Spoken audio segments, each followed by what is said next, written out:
up the back. Can you hear me okay? Got a couple of hands up? All right, excellent. All right, let's kick this off then.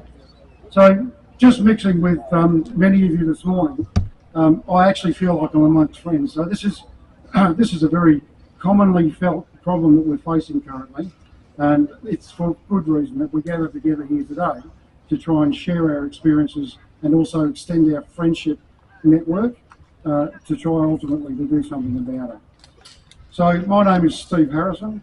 I'm the advocate for Shooters Union WA, and like many organisations, and this is to address some of the commentary that's coming through on Facebook particularly, like many other organisations, including other shooting organisations, Shooters Union WA is supported by Shooters Union Australia by way of administration, who is a national body.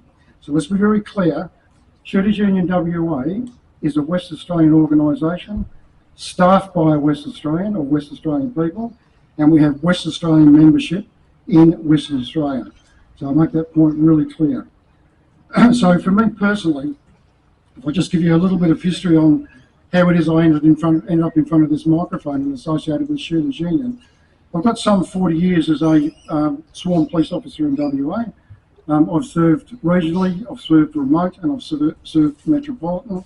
I'm a qualified nationally tactical trainer and have been was employed with WA Police for about 14 years as a operational safety and tactics training instructor. I've guided and delivered the national qualifications to police trainers in WA. So I actually wrote the standards for police trainers in WA and the qualifications, both at diploma and also certificate level. Privately, I owned a registered training organisation, and I trained many people in accredited courses, some safety courses for civilian groups, pastoral and grazers, and a few others, but more aligned with the things that you would see as the cash and transit guards. So I was responsible for training them, assessing them, and accrediting them in relation to the carriage of firearms openly in the community. And on it goes. So I've had a lot of time in the gun space. I'm a recreational firearms owner. I don't belong to a club per se. So that's got its own problems for those of you that are only recreational shooters currently. I've been hunting and shooting since about the age of 8 years of age, and starting with air rifles and working through. I've shot competitively in clubs using shotguns and handguns. I don't do that anymore, and I shot to a reasonably good standard in sporting clothes. I got myself to A grade, bought a Beretta and then went down to B grade. I'm still trying to work that one out. But unless we force change on the 8th of March 2025, me and probably many of the people standing here today are about to get fisted by Labor and certain elements of WA Police. And there's a true statement for you, and I know it's going to happen. So let's talk about Shooters Union WA. Shooters Union WA is based entirely and it is an entity within Western Australia. The rally is not a Shooters Union WA recruitment drive, so you are under no compulsion. You will not be harassed to actually sign up to Shooters Union. That's not what today is about. Shooters Union was denied membership, as were other WA-based clubs and associations, to the West Australian Firearms Community Alliance. We made multiple representations to the Alliance to join their fight, and we were held at arm's length. And in fact, I don't think any of the correspondence we sent into them so far over what is now three odd years has ever been responded to. So Shooters Union WA has expended tens of thousands of dollars already seeking legal opinion, particularly in relation to the doxing event. And you'll all remember that map with all the dots on it. Tens of thousands of dollars was spent to try and find a way to right the ship in respect of the wrongs that were done in the release of your private information to a commercial media outlet. That's what it amounted to. Unfortunately, despite our best efforts, we were unable to find a pathway to bring people to account, and that included Paul Papaleo. So a little bit of housekeeping now, if I may. We're here to share our disappointment of the Labor government and the overzealous behaviours of some WA police members in the non-consultative development and pending implementation of the 2024 Firearms Act and regulations. That's what we're here to do today. That's what we're going to address today. This is a family-friendly event. I saw a couple of kids on you, bonus points for kids. And the organisers hold a permit to conduct the rally. So it's actually a prerequisite. We hold a public rally that we have to apply for a permit. We applied to the City of Perth. They green-lighted us within 8 hours and applied to WA Police, and they green-lighted us within 3 days. So nobody's got a problem with what we're doing here today. A point of note for anybody that thinks they might be able to jump up and start an independent agenda that we generally would not like. We will not condone disruptive behaviour and will act to reduce same in favour of supporting the quality of the event for the benefit of rallygoers in attendance and lawfully assembled. Police have already been here today and they've been in communication with me over the last 2 or 3 days. They hold no concerns about the people that have attended today. Their risk assessment is extremely low in respect of potential problems. However, as I was advised a short while ago, Supreme Court Garden has now been declared a wanding zone, which means they've now got the right to wander and look for knives if they choose to do so. I'm just letting you know. We have previously mentioned that the Perth CBD wouldn't have been the best place to bring a knife to, for instance. All right, let's talk about the rally now.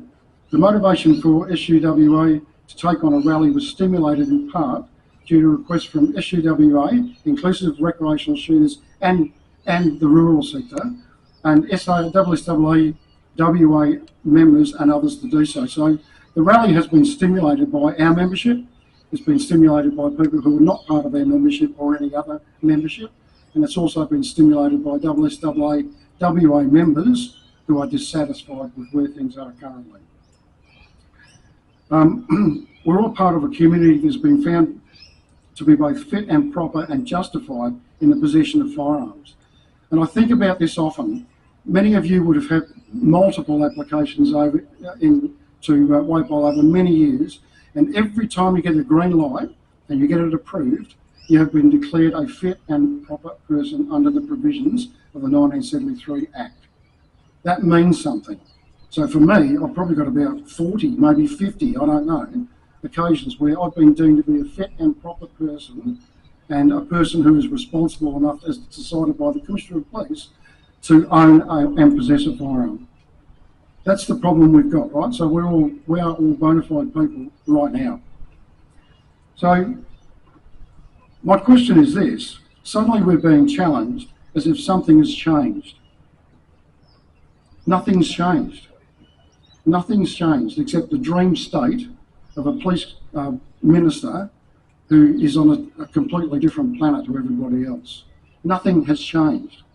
So was there a need to do what they did?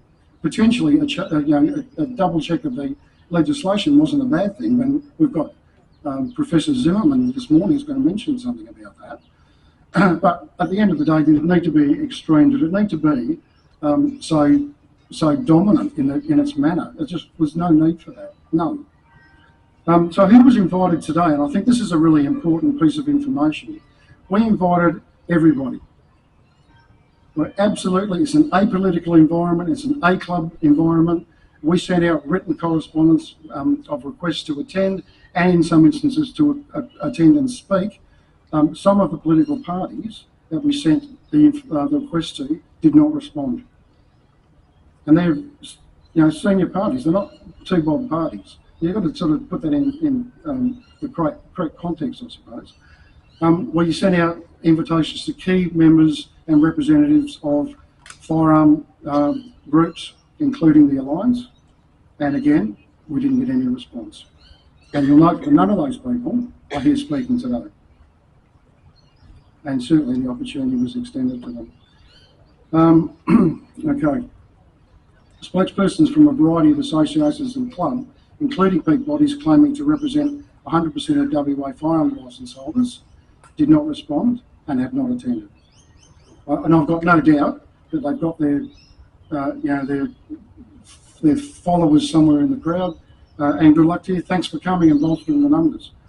Thanks also for the negative media on social media for the rally, because what you've done is you've just actually turned it into a very broadly published public event. Thanks very much. We appreciate it.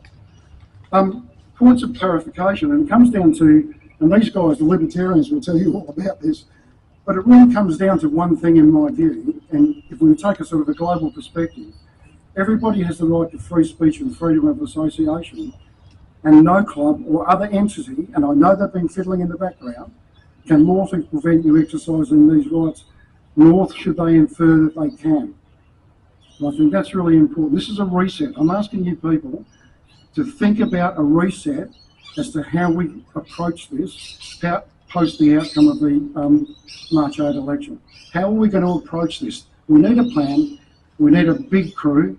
We need everybody to be on board. We need a coalition that we'd be proud to be a part of. We want no closed meetings. We want no non-disclosure agreements within clubs and meetings. We want the windows open, and we want the results and the philosophy spread amongst the team. We want everyone to share in the work to progress it. We want everyone to share in the outcomes. That's about as open a statement as I could make to this group today, and anybody else that might be listening later through podcasts. We've got to change what we're doing, gang. We have got to change it. Okay, the other point I'll make is no one body owns 100% of shooting activities in WA. Look, you can't have one person standing up and making claims that they actually represent or they are supported by 100% of the firearm licence community in Western Australia, because I could put a really fine point on that and just say that's complete bullshit. That is untrue and cannot be proven. What I am saying is that if we wake up and we realise that we need to do something different, we could collectively and substantially make change to suit our own purposes.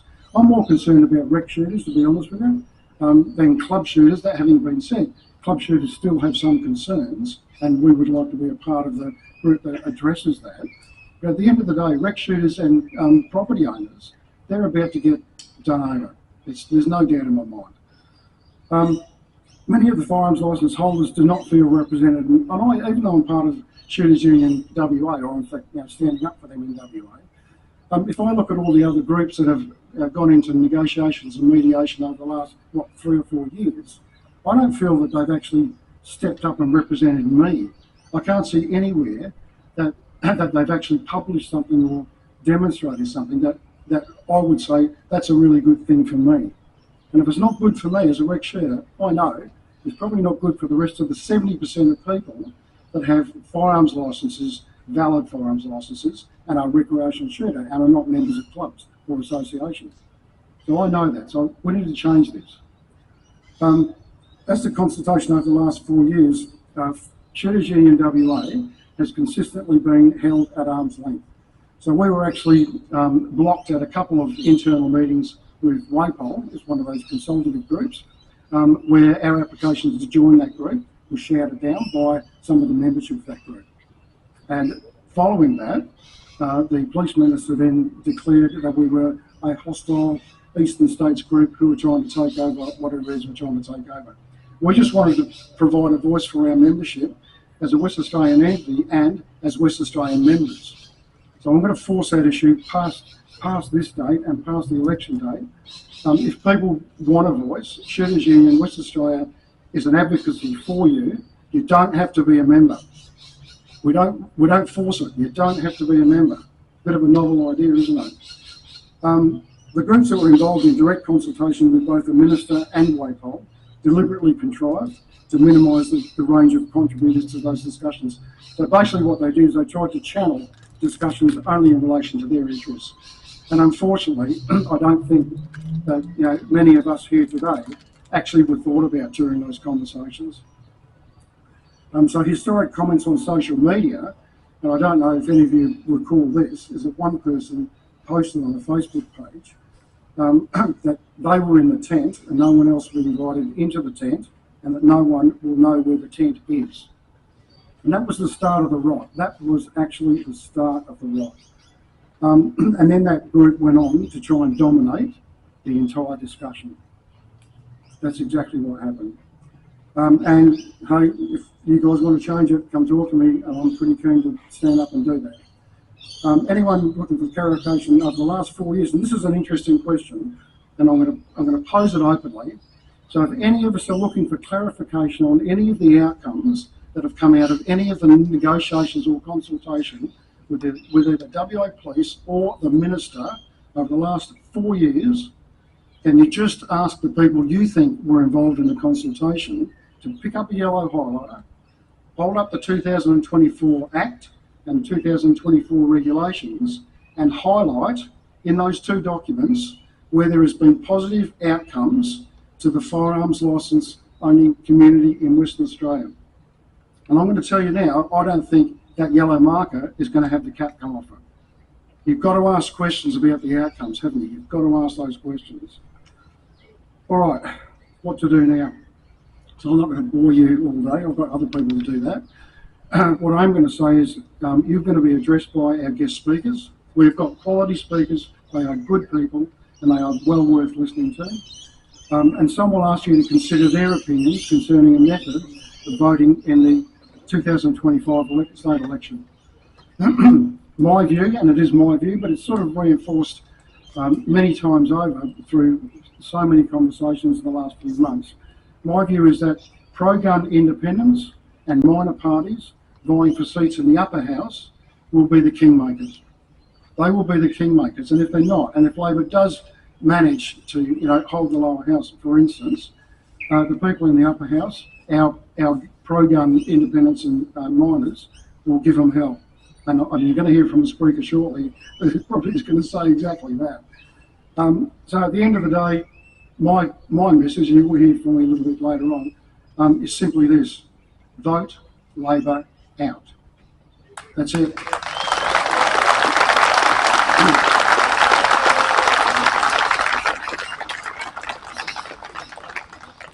Thank you very much. What I'd like to do now is introduce Louise Kingston.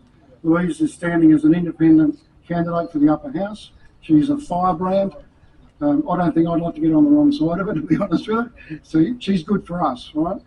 So Louise is a sitting member of the 41st WA Parliament. She's part of a growing movement of genuine independents that are challenging the entranced political statement and establishment in relation to West Australia.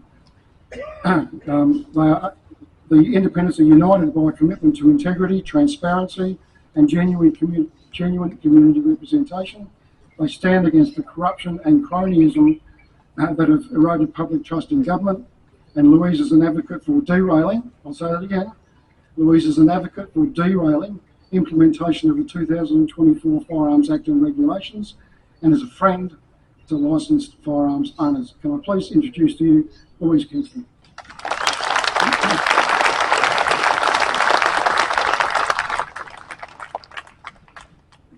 Thank you, Steve. Well, what a rousing beginning to today that was. I just want to say, wow. After the amount of feedback I got telling me not to come and how risky it was, and the amount of people that clearly were threatened not to come today, this is wow. Well done, everybody. Give yourself a huge round of applause. This is an absolutely proud moment in Western Australia. People have had enough. We've been told to do what to do over and over and over again in this term of government. And if we don't stand up and we don't make a difference and we don't make our voice counted, we are going to lose even more of what is precious to us. Look at where we are today. Think about the people that fought on our behalf to give us what we've got. And people are just rolling over and laying down and going, please don't hit me anymore. That's not how you make a difference. You stand forward, you step forward, you're part of the change makers, and you tell people what they need to hear. You don't let people dictate to you on what your life should be like. I have a very good friend of mine once that said to me, if you're not part of the solution, you're part of the problem. And that's what we've got here. Lots and lots of people are part of the problem because they're not stepping forward to being spoken to, people. The operation of this parliament, as we know, has been totally and utterly corrupted. watching in my time in there, which has only been half a term, watching what went on in terms of so many pieces of legislation where they were just saying, this is what you're going to get. We don't care what you need, we're just going to give you this. And this piece of firearms legislation was the worst piece of legislation that I have ever seen in my whole entire life. The lack of consultation, the unworkability of it, the application of it. The poor old police officers out there at the moment trying to adhere to what they're being told to do. The frontline guys who really don't want to be a part of this either. It speaks volumes about what is wrong with government in Western Australia.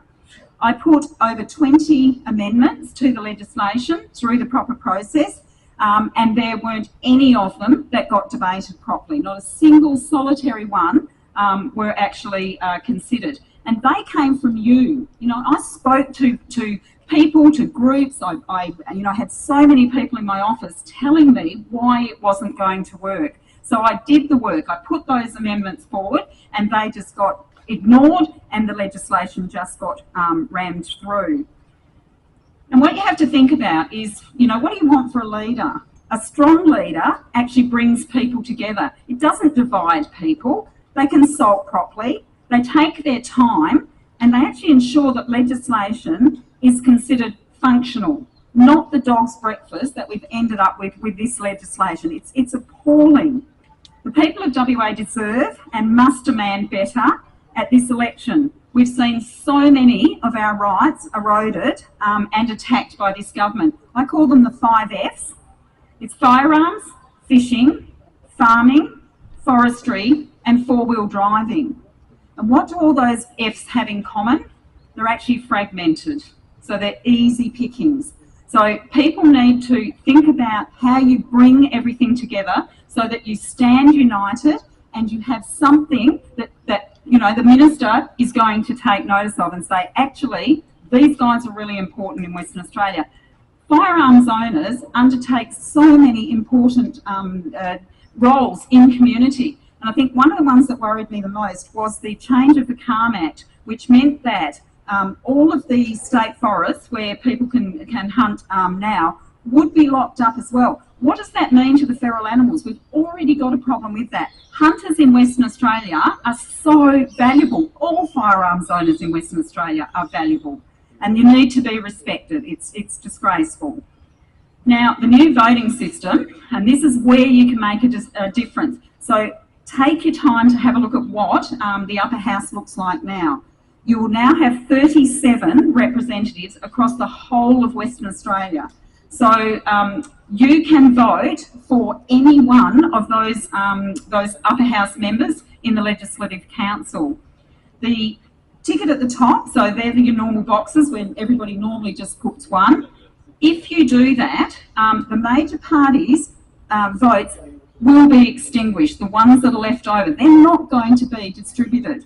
So if you vote above the line, you can now vote 1 to 2, 1 to 2, 3, and so on, up to however many people. You can choose your preferences if you choose to go that way. Under the line, which is likely where I'll be ending up, I won't likely have a box above the line, you can vote 1 to 20 as a minimum. That's a lot easier, but if you want to choose the 37 people that represent you, go and look at who they all are and then vote 1 to 37. Take the time to make your vote count, because this is probably the first time in history that you can actually make a difference in terms of what the next government looks like. People are looking for representatives like me that aren't afraid to fight for your freedoms and our way of life. So what's next? What's the possible scenarios? I won't go into it too much because Steve covered it. But basically, let's get Labor out. That's the first thing we really need to focus on. Secondly, we could end up with them back in with a small minority. I think that's probably likely. And that means that you need to get engaged in this upper house voting system. You need to make sure that you have a range of people that support you. I've got an example to use. So I looked at this and I looked at the fragmentation of all these different organisations. And I've got a little story to tell you. In 2001, I've been involved in Speedway for over 30 years. Firstly as a racer, then I married a racer, and then I have 4 daughters that raced. And, you know, we've absolutely loved our sport. In 2001, when 9/11 hit, the insurance costs for Speedway went through the roof and it was unsustainable. The community came together and worked with government through Sport and Rec and formed what's called the WA Speedway Commission. And that took on the role of actually bringing all of the different fragmented areas of Speedway together and to actually promote it as a responsible and risk-free or low-risk sport. It's been a huge success, and Speedway in Western Australia is now, that's their governing body. I see that as necessary to bring firearms together and to be able to show all the different functions and to be able to do really good PR marketing and advertising for firearms in Western Australia. It's not a hard thing to do and it's relatively low cost, but the outcome will be absolutely awesome. So one of my staff members, my speech has been made up by people that have sent me all manner of stuff over the last few months, and particularly when the rally was announced. And she sent this through. She said, each time a person stands up for an ideal or acts to improve the lot of others or strikes out against injustice, it sends forth a tiny ripple of hope. That came from Robert F. Kennedy. So this is a ripple of hope today, and we need to build on this till we make waves. Till you say to the people of Western Australia, we matter. You say to the politicians, don't discount us, don't ignore us, listen to us. And I am absolutely thrilled to be here today and speak to you, and I hope that I will be there representing you in this next term of Parliament, and I can truly make a difference and we can do something with these draconian and dreadful laws, and that you, the people of Western Australia, are actually listened to. So how do we feel about that?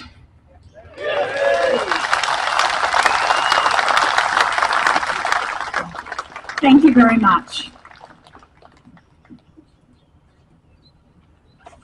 Thank you very much, Louise. She's my newest best friend. Okay, the next speaker that we have is Ryan Burns. Ryan is running for the Libertarian Party WA. He's number 1 on the ticket. His running mate, Gary, will be over there. And I'd enjoy the opportunity, if you take it, to go and talk to these people. And they are the people that are on the ground. They are the people that want to help us. So Ryan is a proud West Australian who grew up in a family that exemplified community service and leadership.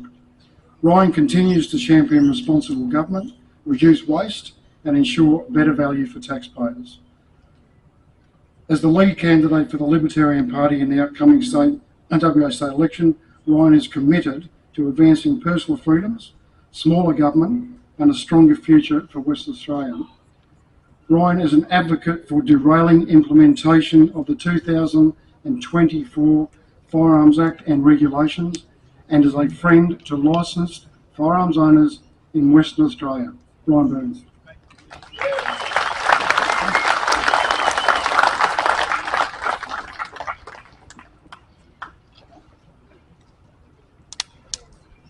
Good morning, everyone. Thanks for being here today and for standing up as responsible firearms owners who care about your rights, your freedoms, and importantly, your communities. As Steve said, I am the lead candidate for the upper house for the Libertarian Party, and I'm proud to be representing the Libertarians here today to share why we stand firmly with responsible firearms owners and why your rights matter to us. First, let me explain what being a libertarian means. At its core, libertarianism is maximising personal freedom and minimising government interference. I'll say that again. Maximising personal freedoms and minimising government interference.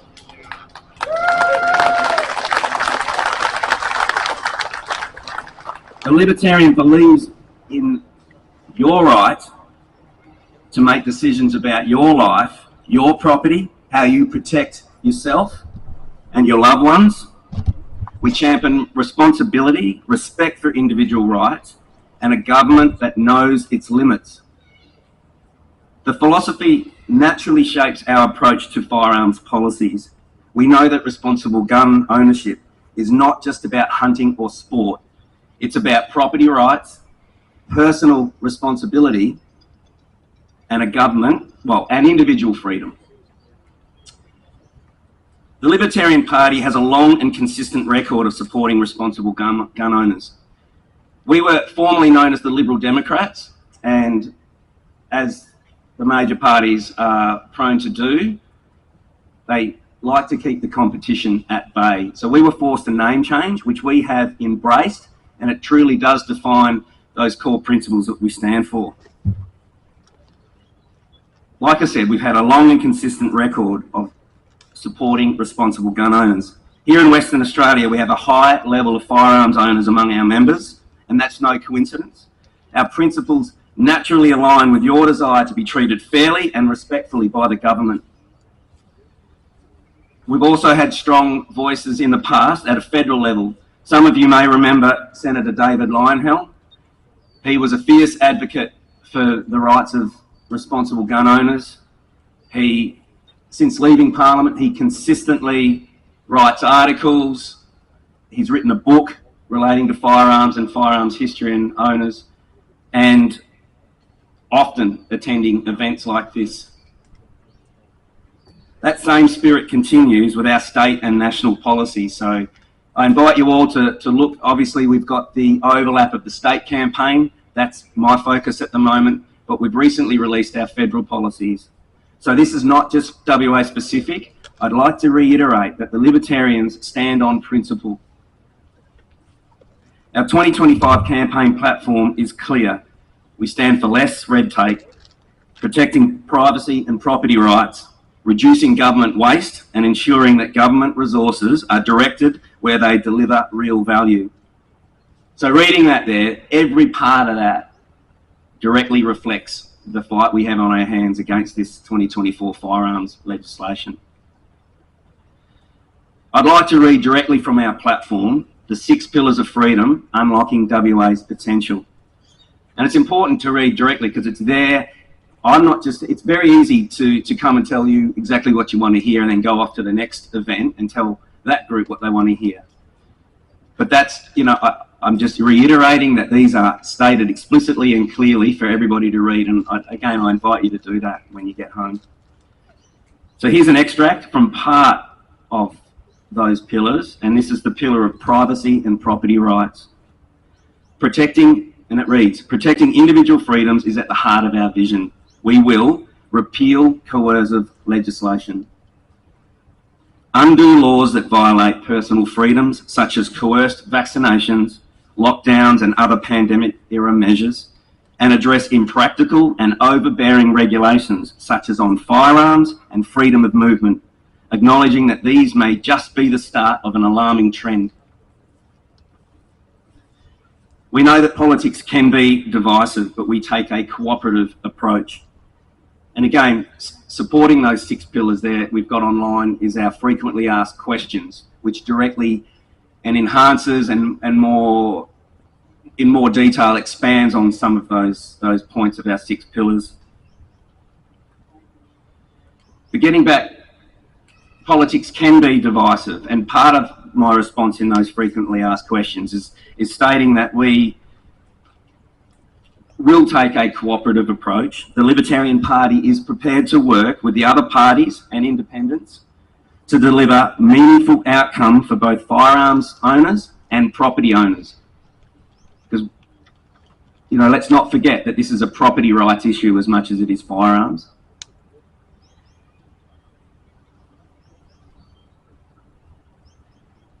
We don't just talk about change. We will work to make it happen. And I feel that seeing such a great turnout, I think it's important to speak to and acknowledge the frustration that many of you feel about the lack of genuine consultation with the community. I know Steve referenced that. Responsible gun owners like yourselves have the right to be heard and respected, not sidelined by bureaucratic decisions and made without meaningful dialogue. One question we often hear is, what does the Libertarian Party stand for regarding the Firearms Act 2024? And I'll read directly from that extract. Our answer is straightforward. This law infringes on your property rights and freedoms.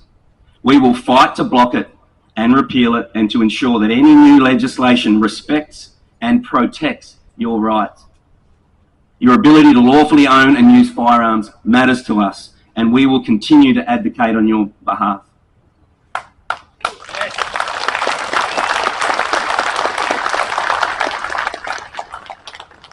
Listening to Steve mention the small children here, we are obviously, and what's in front of us is obviously we're talking about your rights as current firearms owners, but importantly, we have an obligation to defend the rights of those that are coming behind us, my children and your children.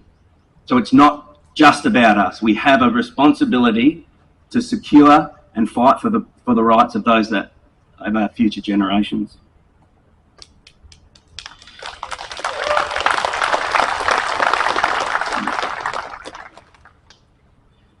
Like I said, it would be easy for me to stand here and simply tell you what you wanted to hear, but that's not who we are. The Libertarian Party's principled approach is clear. We are here to protect freedoms and lessen government interference in your life. The principled stance naturally aligns with responsible firearms users. We don't support arbitrary restrictions or heavy-handed regulations. We support common sense and personal responsibility. So to all of you here today, thank you for standing up for your rights. Your voices matter, and never forget that. Your voices matter. And your commitment to responsible firearms ownership sets an example for all West Australians. And like Steve, and thank you, like Steve mentioned, our party is set up over here. Please feel free to come over and talk firearms with us. Amongst our members, there are many firearms users, and they're very passionate about the subject. But while you're here, like I said, the principles we stand for apply to many of those other areas of your life that we have perhaps past generations taken for granted. And Louise did mention the fractured nature of the special interest groups. And I hope what I've been able to convey is that the principles that we stand for, and the ones that internally within the party will be held accountable for, meet and champion for those special interest groups, the four-wheel drivers, the fishing, property rights, water rights, and of course the responsible use of firearms. And importantly, protection of our environment, which this community is at the forefront of. And I think that's been underestimated or appreciated. That this group, this active community, has a big part to play in protecting our environment. So if you believe in freedom, fairness, and government that respects its people, then I invite you to join us and support the Libertarian Party in this state election. Louise spoke very well about the need to engage in the upper house vote. I think there will be a natural swing away from the major parties, but it's important to capture that and understand the voting system in the upper house. So if you want to know a little bit more about that, there is plenty of information, and particularly we'll be, like many of the others, trying to inform the public better on how to make your vote count. Because together we can push back against government overreach and ensure that your rights are respected. So thank you.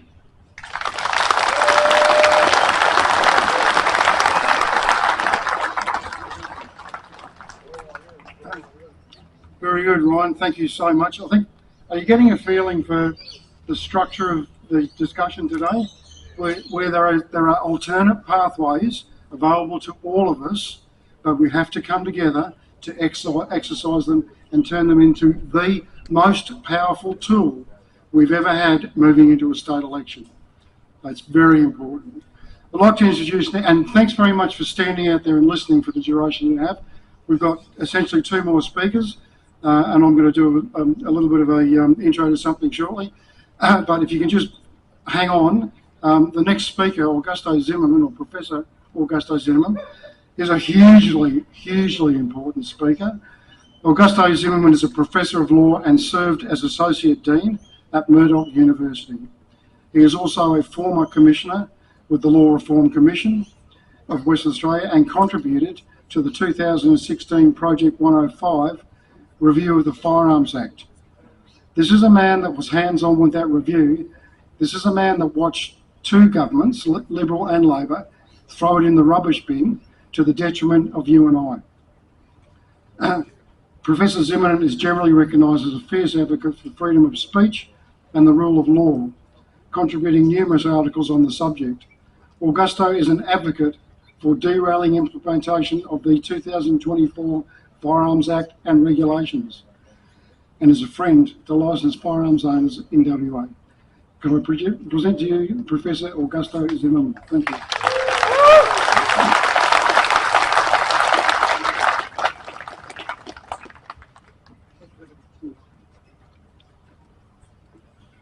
Well, it's an honor to be here. Thank you very much for your presence. It's a warm weather, so I know that you are making a sacrifice to be where you are. So I hope that I have something really useful to tell you. And my main role is to explain what the Commission did. We were tasked by the then Attorney General to write a report on firearms legislation and proposing reforms. I have been informed that some of the members of parliament, including the leader of a particular party, claimed that the reforms were based on, or better saying, the new legislation is based on the proposals of the Law Reform Commission. So I'm here to say that this is not true. The person, two options here. He either didn't read the report or he's telling you a lie. That's not true at all. So I'm going to give you the context of my presence here. I was a Law Reform Commissioner for 5 years, and I was, together with my fellow commissioners, in charge of preparing the final report on the subject. Because, and I must now read for you what I have to say, because this is an account of the facts, just to make it quite appropriate for you to understand this matter. So, about, I would say 9 years ago, the Law Reform Commission of Western Australia released a comprehensive 318 pages, including annexures, entitled Review of the Firearms Act 1973, a discussion paper that sought submissions from stakeholders regarding responses to 46 proposals and 44 questions. In the course of preparing its final report, the Commission undertook extensive consultations, and the reference garnered an enormous amount of public interest. The Commission took great care to not overact. An often repeated theme of the submissions made to the Commission was that the firearms legislation is for the administration and regulation of the lawfully held firearms, whereas many of the new reports concern unlawfully held firearms. The Commission agreed that the vast majority of firearms users in Western Australia are law-abiding citizens, and the Commission certainly had no intention of recommending any legislative change that could make it more difficult for firearms users to abide by the law, while having no practical purpose to meet the objects of the Act. That's found in the report on page 9. In fact, the Commission agreed with Michael Kirby, former Chief Justice of the High Court, that law reform and respect for basic human rights are not luxuries graciously granted by rulers to their subjects. They are the precious rights of citizens who are entitled to demand them and to enjoy their fruits. By the close of the public consultation period, the Commission received an unprecedented level of responses to its call for submissions. It was quite clear that the individuals and organizations preparing these submissions had gone to considerable lengths to respond to the questions and proposals. Ultimately, our commission received 1,244 written submissions. This was the largest response that the commission has ever received in one of its referrals. It included submissions not only from ordinary gun owners, but also for those who wished for greater restrictions on firearms, as well as from various agencies and organizations, including the Western Australia Police. The extensive consultations undertaken and submissions scrutinized were essential to ensure that the Commission was fully informed before making its final recommendations. It was important to obtain the views of ordinary law-abiding firearm owners, the views of those who wished for greater restrictions, and finally, the views of the WA Police as the agency responsible for the legislation. Through the consultation period, an understanding was formed by myself and my fellow commissioners that most crimes involving firearms are carried out by people who are not licensed to carry firearms. Yes. Released to the community in October 2016, the Commission's final report on the review of the Firearms Act contained 143 recommendations, many of which are broken up into sub-recommendations to provide specific guidance on recommended reform. The final reform, I think it's important to say, reminds us that the vast majority of firearm users in Western Australia are law-abiding. The Commission thus found no reason whatsoever in the report to recommend legislative change that would make it more difficult for firearm users to abide by the law. Instead, new legislation was recommended that strikes a proper balance between the need for regulation while considerably reducing red tape for the users of firearms. Some recommendations go as follows. Recommendation 52.2. The fact that an applicant to a firearm already has a firearm or firearms similar to the firearm that is the subject of an application should not be a reason to assess the additional firearm as being unjustified. Recommendation 54. Thank you. Recommendation 54. There should be no upper limit on the number of firearms a single firearm license holder may possess. Firearms are often categorized by considering factors such as action type, magazine capacity, and ammunition. Our final report recommends the categorization method to be maintained as the basis of the regulatory scheme. This being so because no evidence is provided to suggest that the then existing system was or posed a threat to public safety.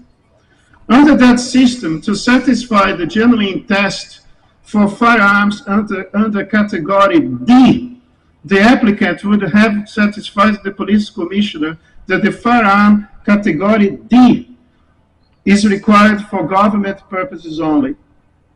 Our final report notes that some Australian jurisdictions permit or is still permitted the use of a category D firearm for hunting and culling.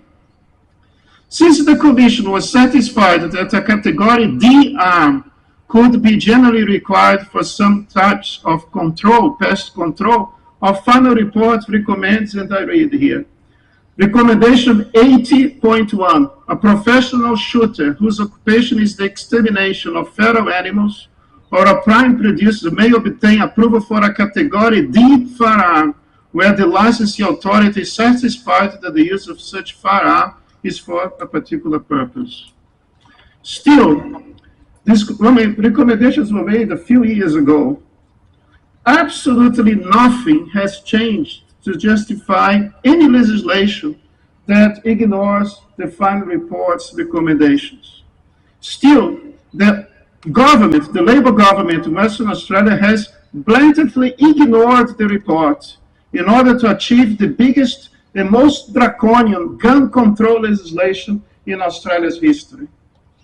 Therefore, the Labour government in Western Australia has no right whatsoever to ignore the 143 recommendations of the Law Reform Commission. There is nothing in the Commission's final report, absolutely nothing, that recommends further gun restrictions or confiscation of licensed firearms. Of course, the new consultation was a setup, was fake. The Labour government had an anti-gun rights agenda to pursue it. And it pushed the anti-gun agenda regardless of any feedback provided. They were lying to you. They were deceiving you. Of course, the new consultation was a setup. I want to make it absolutely clear to you. The government imposed the overall of the legislation in total and complete disregard of the 143 recommendations provided by the Commission after consulting thousands and thousands of people. So it's an authoritarian regime because they're imposing this on you. These laws were enacted arbitrarily because the local oligarchs who control both houses of parliament want to remove the rights of the law-abiding people to own guns. This is a violation of fundamental rights. This is outrageous, but actually explains why they like so much to enact emergency acts, emergency powers.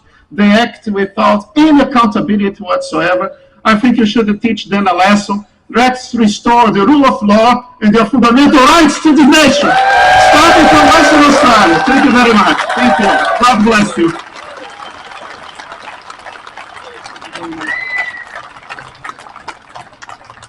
Okie dokie. Can you see the team forming up? Can you see what's happening here?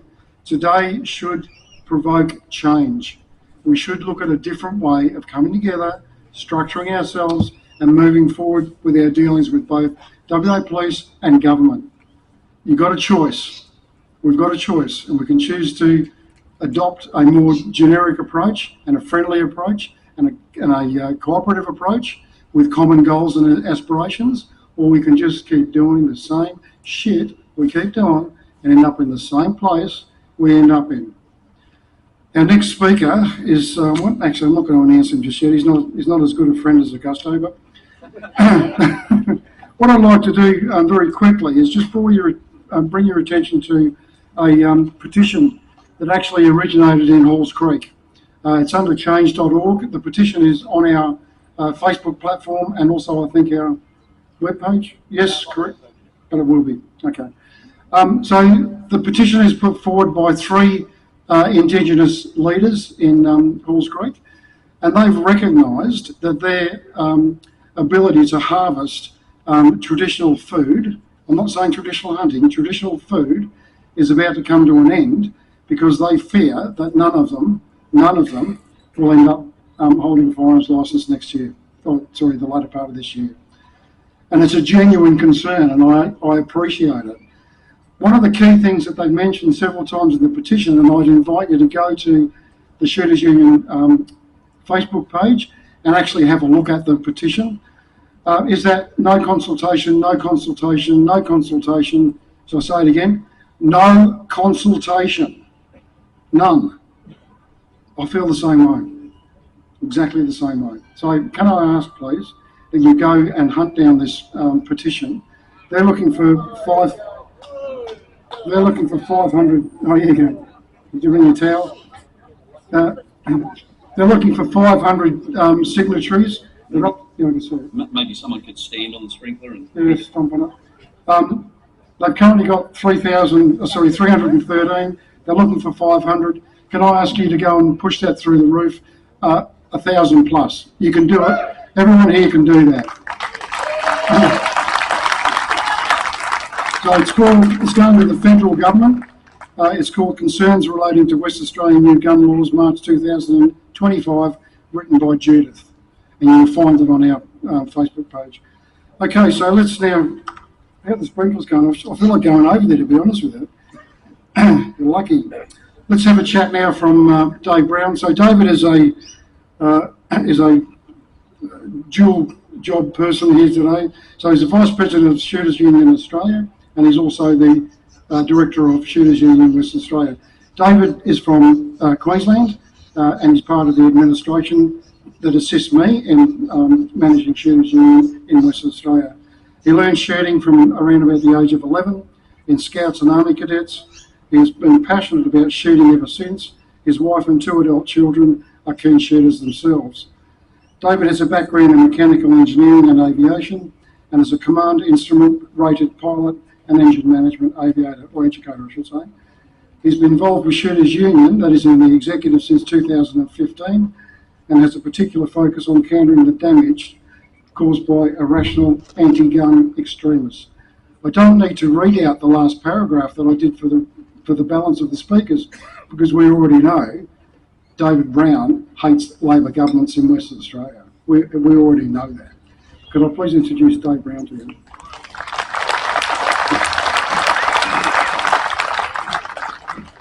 Well, thank you, responsible firearm owners of Western Australia. We've gone to great lengths to keep you cool here. The sprinklers are going to keep moving their way down. So if any of you can stand on them, that's great. Probably if you've got some kids, maybe they might like to play in the water. But when we're finished here shortly, as these sprinklers seem to move down, and this shouldn't be happening, if I can get everyone to come this direction when I'm finished, we'd like to do a photo op. And, you know, even the people behind. And then at the end, I'm going to invite you all to come down the front here, probably in the shade, come and talk to us, come and talk to the speakers. We've got a bunch of other political candidates from other parties. Come and talk to them, let them know your concerns. So, first and foremost, thanks for taking the valuable time out of your weekend. You could just as easily be fishing, hunting, dare I say it, shooting. Not for long. Well, only if you let it happen. And your weekend time's valuable. You get 52 of them a year. Thank you very much for coming out this weekend. I trust that people like Professor Zimmerman and Louise and Ryan have been fantastic to listen to. Certainly that last episode, I'm sorry, you've got to put up with me for a few minutes, but that was something else, don't you reckon?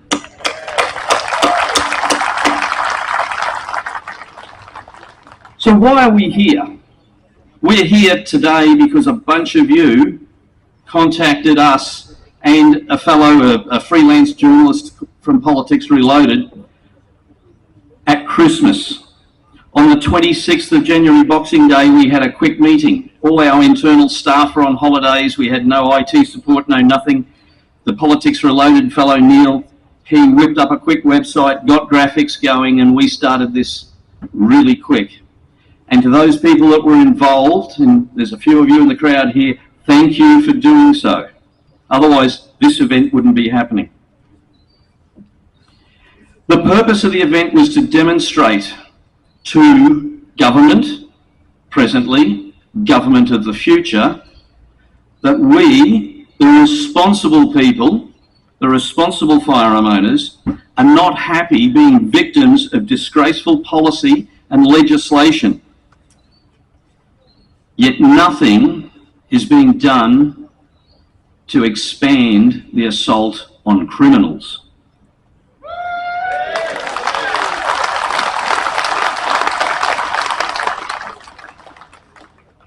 We're here to put pressure on the politicians of the next government.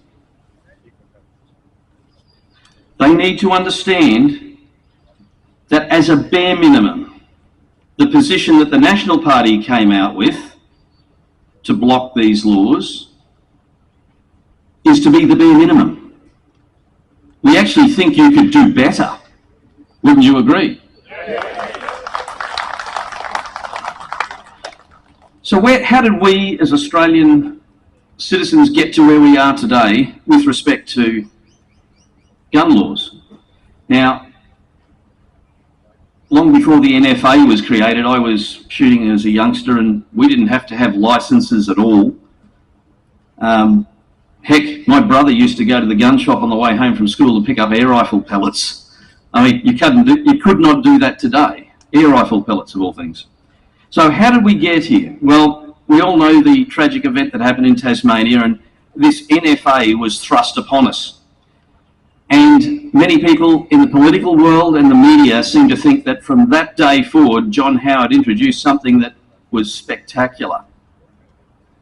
Not very many people are aware, but I challenge you, if you don't believe me, go to the National Archives and you'll find the original draft of the National Firearm Agreement from 1987, 9 years prior. This was the work of police commissioners out of every state meeting at a federal level under the Labor Hawke-Keating era. Now just think about that for a minute. John Howard gets all the credit, right? Sorry. You go and download that document and compare it to the NFA today, and there's like, if there was such a thing as track changes back then, there wouldn't be very many of them. So we need to understand that this came from, I call it a conspiracy. It was a conspiracy to deny Australians their firearm rights. And it came from the Labor Party back in the 80s. But they waited for an opportunity. What a sad state of affairs when you wait for a disaster to inflict a bit of legislation that was in the bottom drawer. The other big myth, and it is always repeated in the media, is this decline of firearm deaths thanks to our wonderful gun laws. Now, I've used this in a video conference previously, and only the people down the front will be able to see it easily.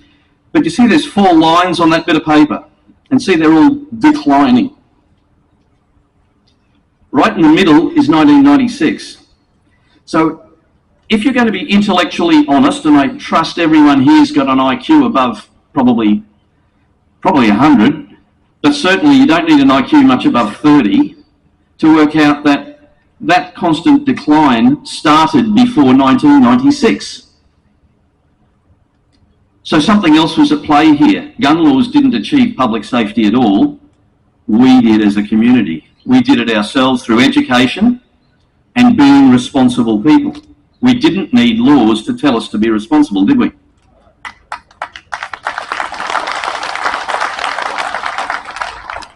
So while I'm going to hand out these massive accolades to John Howard and his implementation of the Hawke-Keating NFA, he was that good, he made it to go retrospective 20 years prior. Like, seriously, this graph starts 20 odd years prior. That's pretty impressive, isn't it? But the other 3 lines represent New Zealand, Canada, and the United States. You know the ones the media paint out to be the big bad guys? How on earth did our legislation work 20 years prior in those 3 countries? I think now is the time that we all refuse to accept that the National Firearm Agreement and most of our gun laws are pointless. About the only one that's worthwhile is lock your guns up when you're not using them.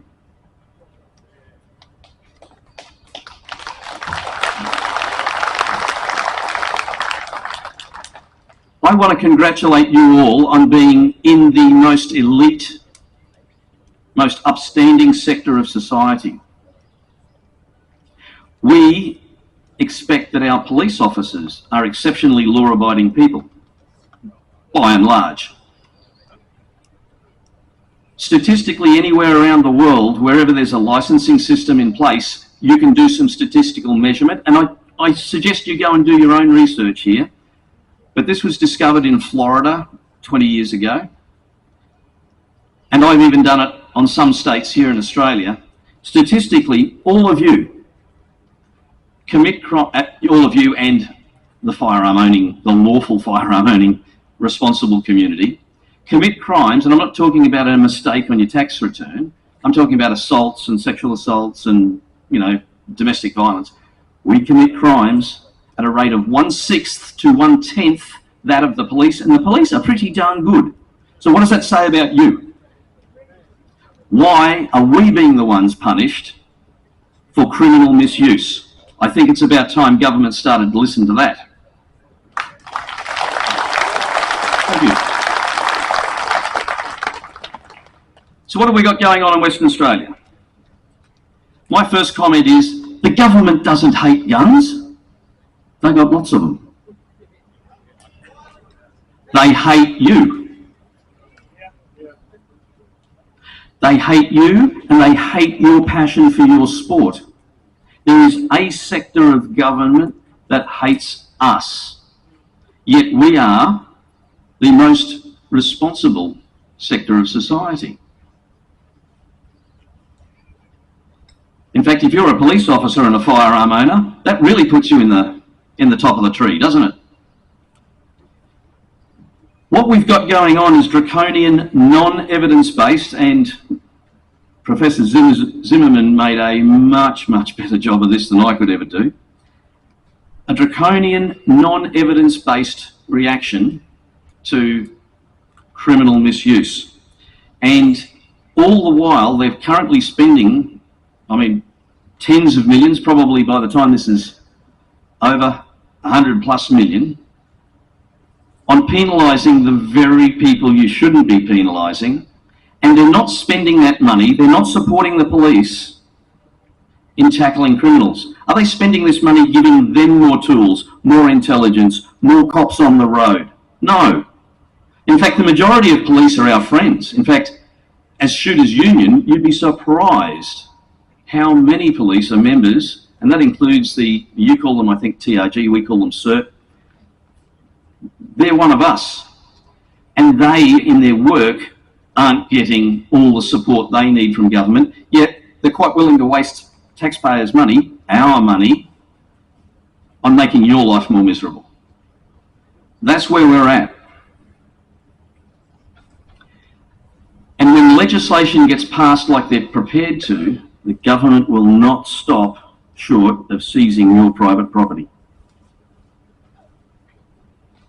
I'd call that political regime theft, would you?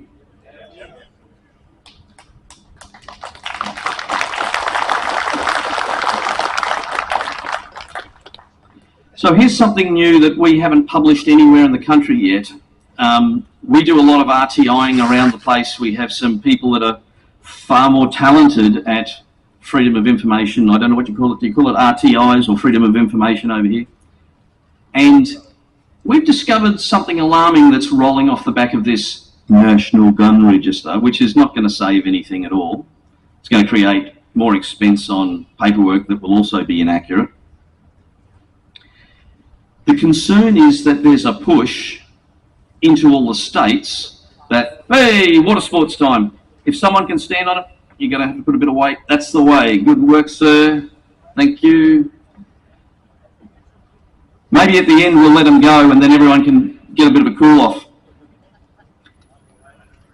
The federal government are basically bribing the states with money to update their registers and do all this, but it's sort of got a, well, while you're at it, yeah, can you clamp down on a few more things? We haven't got all the data to prove it yet, but it certainly looks like it. And you know what it's, you know they say, if it looks like a duck and quacks like a duck, there's a duck somewhere. So this is coming from the back of the National Gun Registry and a federal push. You're being used as lab rats here in Western Australia right now in the pursuit of deploying a destruction of private firearm ownership in Australia. You're first. And what's this going to do for your kids and your grandkids?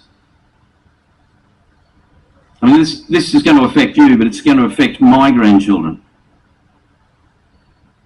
So how do we stop it? We must keep standing up. Do not roll over. I think Louise talked about, people rolling over. Us conservative, quiet, law-abiding, responsible people, we tend not to make a big fuss. But we need to stand up. I've also got to say, if you're not helping, and this applies to the rest of the shooting community, if you're not helping, you're part of the problem. If you're in the wagon and not pulling the wagon, you're part of the problem. Now is the time to get off the sidelines and into the fight.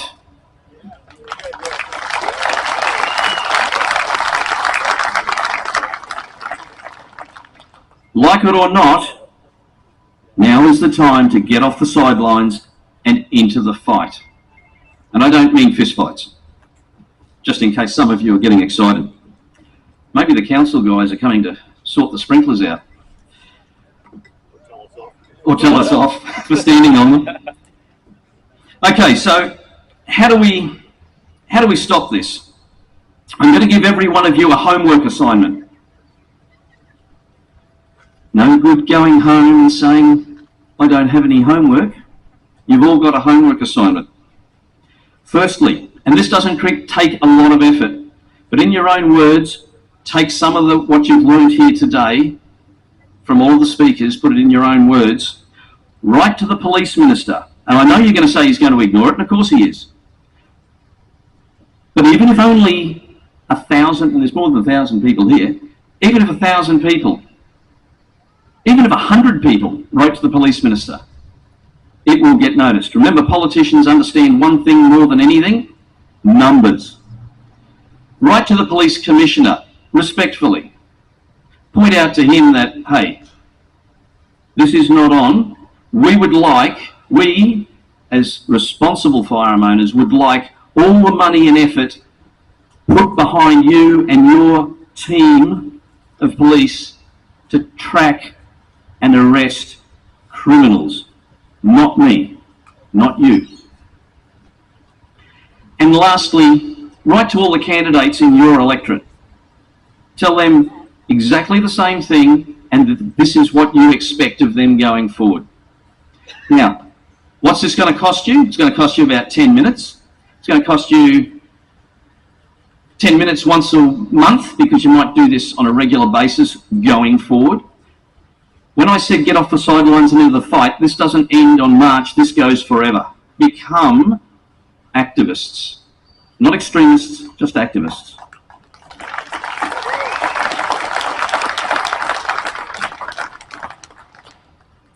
The next thing you need to do is talk to all your family, friends and work colleagues. They may not be into shooting sports at all. They may not be farmers.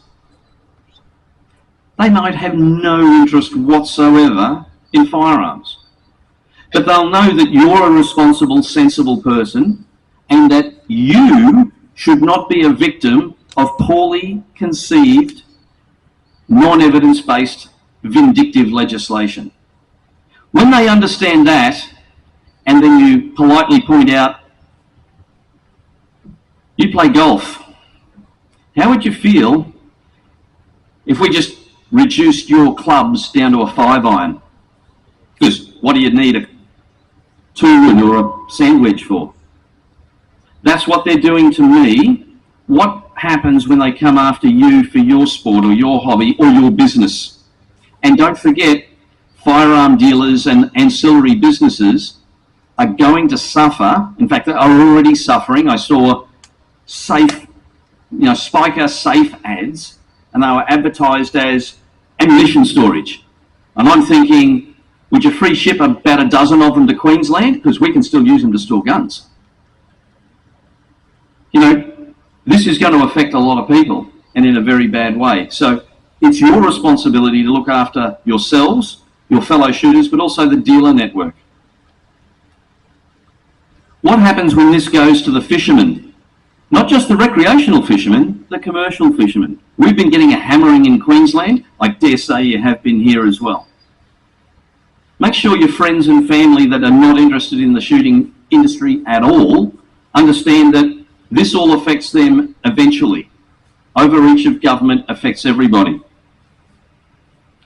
And last of all, talk to all your shooting friends and remind them of the 2 points that I've just made. And that is, write to police ministers, write to politicians, local members, candidates, and talk to your family, friends and colleagues. Get your shooting friends to do this work. This is like Tupperware for the firearm owner. Network your network. Work your network. If every one of you, and I reckon there's probably 1,500 here, if 1,500 people got 3 other people doing this, you'd have 6,000 people writing emails once a week, once a month. That would make a huge difference. But then if they went and did it again, how many are you going to have? Now, you might get 100% hit rate, but it won't be long before you've got 20,000 people doing it. We need to get active. We need to stop being quiet. We need to talk to our friends and family and our fellow shooters and get them motivated to do the same things. Lastly, some thank yous before we all get drowned with sprinklers. First of all, I've got to thank the speakers. I hope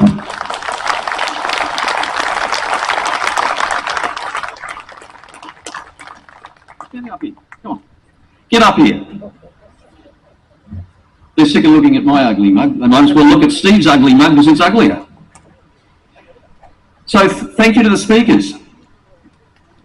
Thank you to Steve.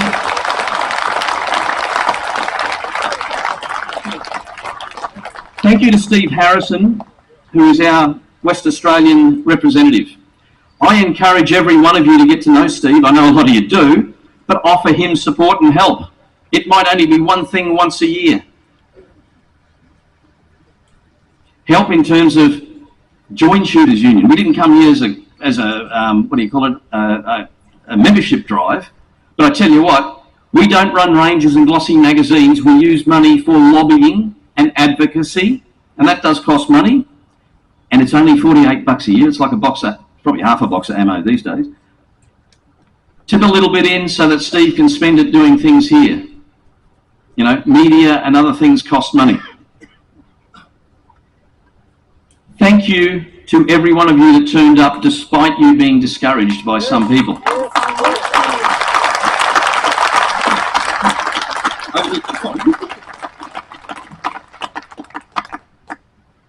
Like seriously, I see so much trouble. Oh yeah. I'm quite like I go to functions where there's hundreds of people I've never met, and I'll leave my wallet, my keys, my phone. You know, in the last 10 or 15 years, I've not lost a cent. That's because you people are the best. Yeah. Absolutely.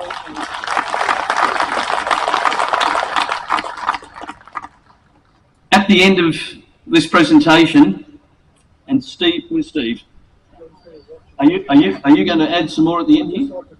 Okay. When Steve's finished up, I invite any of you that want to come down the front here to come and talk to Ryan, Louise, myself, Augusto, Steve, and we've got some other folk from Liberal parties and One Nation parties somewhere around here. They'll be obvious because they'll be standing at the front of the stage here.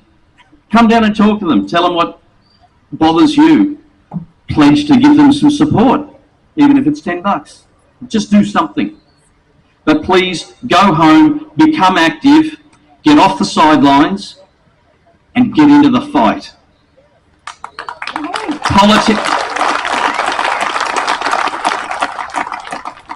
Politics is a bit of a dirty game. It's a rough and tumble sport. I don't know how these ladies and gents do it. I love it. It's a good sport, clearly. But what I can tell you about politics is this. You mightn't have an interest in politics, but politics has an interest in you, and it will chew you up and spit you out if you don't get active. I will say again, if you're in the wagon, not pulling the wagon, you're the problem. Get off the sidelines and into the fight. Thank you very much, Western Australia. Thank you for turning up. And please come down and spend a little bit of time and shake some hands. As soon as Steve has finished, could I ask that, where's Royce, our media director? Royce is going to just get a big photograph. If we can get all the people behind me and all the people over there in the shade, come down here for a minute or so. We'll take a couple of photographs and then retreat back into the shade or under the sprinklers if you'd like to cool off. Thank you very much, everyone. Here's Steve. Thank you, David. From my perspective, I think today has been a remarkable success. There is no doubt in my mind. I'm looking at some quality people from Western Australia who are, in fact, the upper echelon of trusted people in our community. You should congratulate yourselves. I thank you for attending. I thank the speakers for providing such useful information and worthwhile information to us. And I also would like to reiterate the comments I made in respect of the the change.org petition for the Halls Creek crew. They are firearms owners. They are legitimate licensed people. They have concerns about continued ownership and use of firearms.